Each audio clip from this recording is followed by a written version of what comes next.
নবুয়তের মেহনতের সময়কাল ছিল মাত্র 23 বছর। কত বছর? 23 বছর মেহনতের জিন্দেগিটাকে আল্লাহ রাসূল সর্বশেষ মূল্যায়ন করে গেছেন।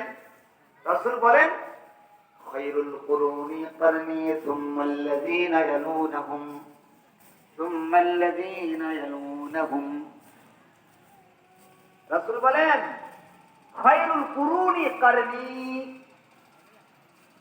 পৃথিবীতে যত জমানা চলে গেছে আসবে, সমস্ত জমানার সমস্ত যুগের মধ্যে সবচেয়ে দামি সোনালী জমানা হলো কারণী আমি মুহাম্মদুর রাসূলুল্লাহ সাল্লাল্লাহু আলাইহি ওয়াসাল্লামের জমানা। 610 বছরের ঘুরে ধরা সমাজে কি পরিমাণ কষ্ট করলে, কি পরিমাণ মেহনত করলে, কি পরিমাণ না খাওয়া থাকলে, কি পরিমাণ ইসলামের জন্য কষ্ট করলে 23 বছরের মেহনতের ফলে সোনালী জমানা হয়ে যায়।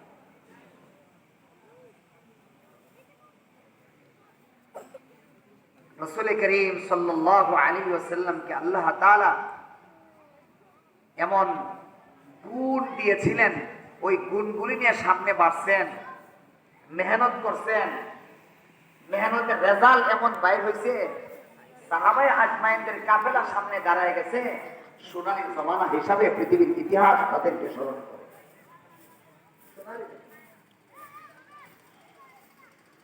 তো ভাই, সেই জমানা থেকে ইসলাম আমাদের কাছে আসতেছে।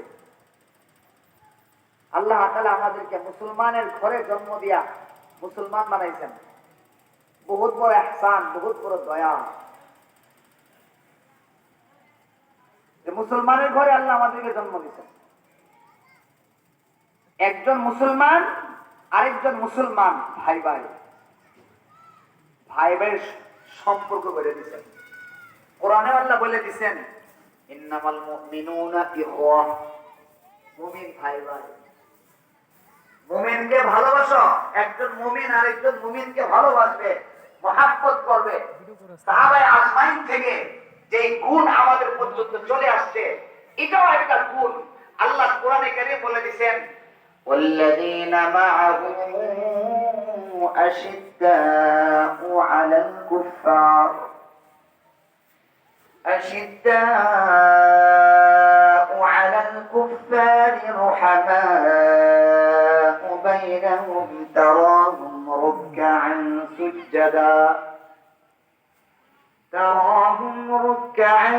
سجدا يبتغون فضلا من الله ورضوانا سيماهم في وجوههم من أثر السجود।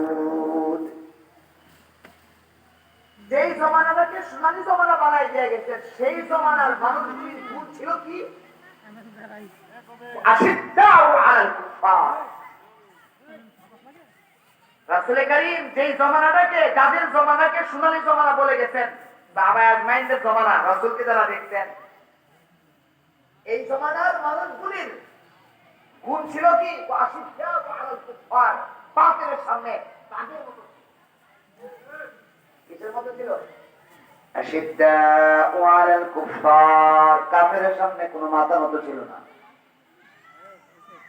বাতিলের সামনে কোনোদিন তাদের মাথা নিচু হয় নাই, জীবন দিয়ে দিয়েছেন, সবকিছু বিলীন করে দিয়েছেন, কিন্তু বাতিলের সামনে, কাফেরের সামনে কোশ্চিন কালো মাথা নিচু করে নাই। এই হলো আদর্শ রাসূলের সোনালী যুগের ইতিহাস। আমাদের সমাজে বাতিলের সামনে, ভণ্ডদের সামনে আমাদের কিছু লোকেরা নত জানু হয়ে